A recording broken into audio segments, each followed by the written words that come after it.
అధికార వైసీపీకి షాక్ తగిలింది. తాడిశెట్టి సోదరులు పార్టీని వీడుతున్నారు. వైసీపీలో తాడిశెట్టి వర్గానికి తగిన ప్రాధాన్యత దక్కడం లేదని మాజీ డిప్యూటీ మేయర్ తాడిశెట్టి మురళీమోహన్ వెల్లడించారు. సోమవారం తన అనుచరులతో ఆత్మీయ సమావేశం ఏర్పాటు చేసినట్టు తెలిపారు. వారి అభిప్రాయం మేరకు తమ రాజకీయ ప్రయాణం సాగుతుందని వెల్లడించారు.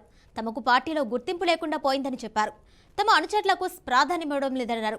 జగన్ కలవడం కంటే వెంకటేశ్వర స్వామి దర్శనం సులభంగా జరుగుతుందని మురళీమోహన్ అన్నారు. వాళ్ళని మధ్యవర్తులు అనాలో మీడియేటర్స్ అనాలో లేకపోతే జగన్మోహన్ తర్వాత ఉన్నటువంటి లేయర్ అనాలో ఎవరైనా ఏదైనా కానివ్వండి, లేకపోతే దళారులు అనాలో కూడా నాకు అర్థం కాని పరిస్థితుల్లో మరి ఎప్పుడు కూడా మాకు ఎటువంటి గుర్తింపు ఇవ్వని పరిస్థితిని మేము గమనించాం. ఇక్కడ తీవ్రమైన ఒత్తిడి మా మీద ఉంది. మా అభిమానులు తాడిశెట్టి ఫ్యామిలీని అభిమానించేటువంటి వాళ్ళందరూ కూడా మమ్మల్ని ఈ రోజున నిలదీసే పరిస్థితిని మేము ఎదుర్కొంటున్నాం. వారి యొక్క మనసులో ఉన్న భావాల్ని గుర్తెరిగి మోసుకోవాలని నిర్ణయించుకోవడం జరిగింది.